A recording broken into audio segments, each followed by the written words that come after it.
ফাজারি বলেন, আপনাদেরকে লাঞ্ছনা এবং অপমানের শেষ ঠিকানায় পৌঁছে দিতে ওই আল্লাহর সময় দরকার হবে না। কে যেন আজহার নাকি মাঝার একজন আছে, আগে ওরা খাইছে এখন এরা খেতে চায় না, কি বলছেন না? নামকে বিকৃত করা থেকে বিরত থাকুন। বিএনপি নাকি চাঁদাবাজি করে, বিএনপি নাকি দখলবাজি করে, বিএনপি নাকি চেতেন কেন? আমি এই জন্য চেতবো, চোরের মনে ইসলামপন্থী আলেমগণ যখন চাঁদাবাজের বিরুদ্ধে কথা বলে, একদল খাইছে আর একদল রেডি হয়ে গেছে, তখন ওই কপাল পরা জামাওয়ালার মতো লোকেরা চটকলে দিতে চান। মনে রাখবেন, খলিফার কাজ ভেঙে চুরে তছনছ করে নতুন একটা বাংলাদেশ বিনির্মাণ আমরা করবই। আলেমদের বিরুদ্ধে লেগে একদল হেলিকপ্টারে উঠেছে, আলেমদের বিরুদ্ধে লাগলে আর একদল হেলিকপ্টারে উঠতে পারবেন না। আল্লাহ তাআলা আলেমদেরও দেখেন, জালিমদেরও দেখেন। আল্লাহ তাআলা আলিমদের সাহায্য করেন আর জালিমদেরকে শায়েস্তা করেন। সুতরাং আলেমদের বিরুদ্ধে অবস্থান নিয়ে কেউ জালিমের কাতারে যাওয়ার চেষ্টা করবেন না, পরিণতি কারো ভালো হবে না। সে যদি শফিকুল ইসলাম মাসুদ হয়, শফিকুল ইসলাম মাসুদের পরিণতি তার চেয়ে ভয়াবহ।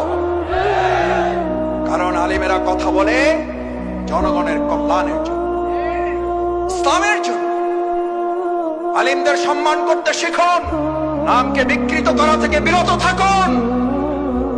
ফ্যাসিস্টদের এক টাকলা মুরাদ মনে করিয়ে দিচ্ছি, শুধু এই মাওলানা ডক্টর আজহারী হাফিজাহুল্লাহ বলেছেন, ওই যে কি একটা বলে, ঠিক না বা ঠিক, এই কথা বলার দুই একদিনের মাথায় ওর মন্ত্রিত্ব চলে গিয়ে অপমান লাঞ্ছনার কাজ করে আল্লাহকে দাঁড় করিয়েছিলেন।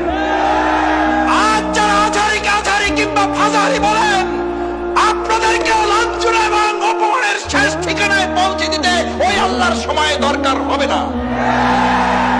কি বলেন? আমরা জানি না আপনারা এগুলো বুঝে না নাকি না বুঝে, নাকি শয়তানের পাল্লায় পড়ে বলেন। মাওলানা ডক্টর আজহারী এই বাংলাদেশে কোন দলের সম্পদ নয়, শুধু মুসলিম উম্মার সম্পদ নয়, উনি গোটা পৃথিবীর মানব জাতির সম্পদ।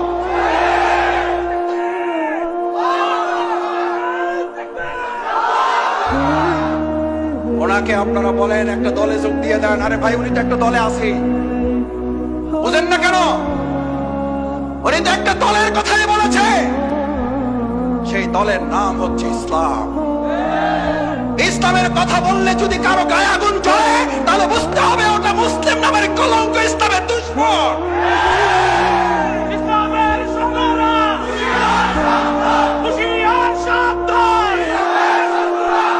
আমরা বললাম সাদাবাজা রেডি হয়ে আছে।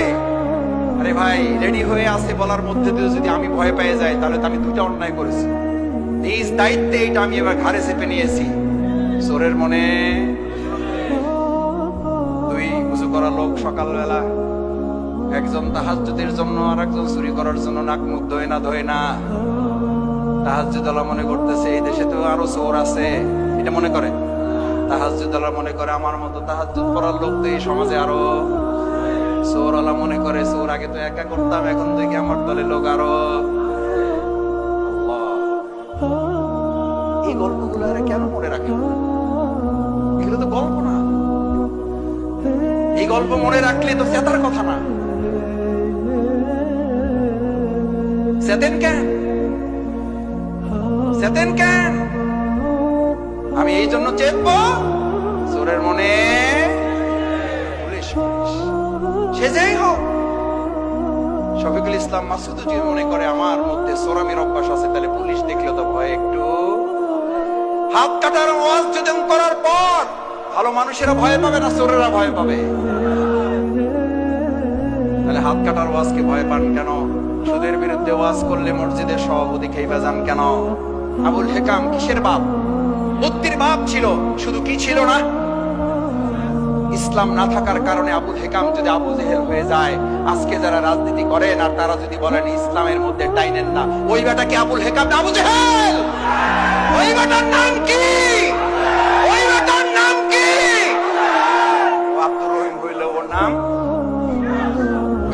আব্দুর রহিম হইলো, ওই বেটার নাম কি? ওই বেটার নাম দুদু মিয়া হইলো, ওই বেটার নাম কি? কথায় রাগ করেন না, বুঝে শুনে কথা বললেন।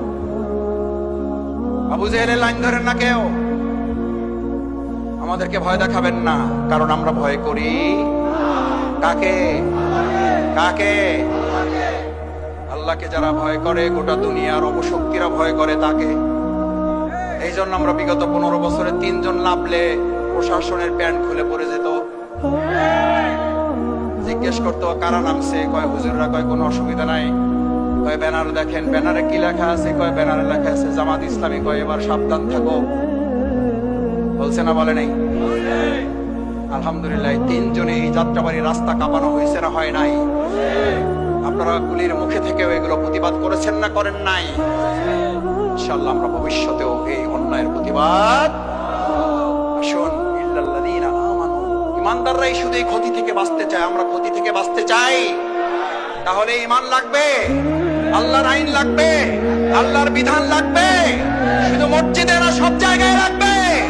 ইসলামী সমাজ কল্যাণ যদি আল্লাহর এই বিধান দিয়ে সমাজ এবং রাষ্ট্র পরিচালনা করতে চায়, আগামী দিনে আল্লাহ রাসূল সাল্লাল্লাহু আলাইহি সাল্লাম বুলেটের যুদ্ধ করেছেন, আমরা আগামী দিনে ব্যালটের যুদ্ধের মাধ্যমে রাসূল সাল্লাল্লাহু আলাইহি সাল্লামের সেই বুলেটের যুদ্ধে অংশগ্রহণ করার আহ্বান জানাবো আমরা সবাইকে।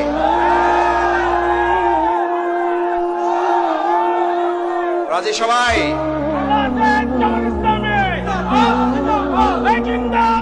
সম্মানিত ভাই এবং বন্ধুগণ, আসুন আল্লাহ সুবহানাহু ওয়া তাআলার কাছে দোয়া করি, আল্লাহ মেহেরবানি করে আমাদের এই ব্যালটের যুদ্ধে আপনি আমাদেরকে বিজয় দান করেন।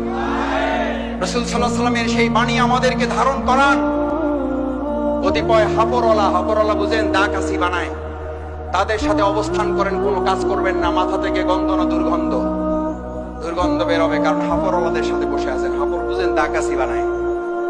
রাসূল সাল্লাল্লাহু আলাইহি সাল্লাম বললেন, তোমার আতর কেনার সামর্থ্য নাই, পকেটে টাকা নাই, আতরের দোকানে সকাল থেকে সন্ধ্যা পর্যন্ত বসে থাকো। গন্ধ না দুর্গন্ধ?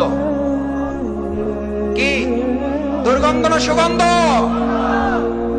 আজ এখানে যারা আছেন, ব্যালটের যুদ্ধের মাধ্যমে আগামী দিনে হাপুরের পক্ষ নিবেন নাকি আতরওয়ালাদের পক্ষ নিবেন? আতরওয়ালাদের পক্ষ নিবেন যারা, দেখি হাতগুলো।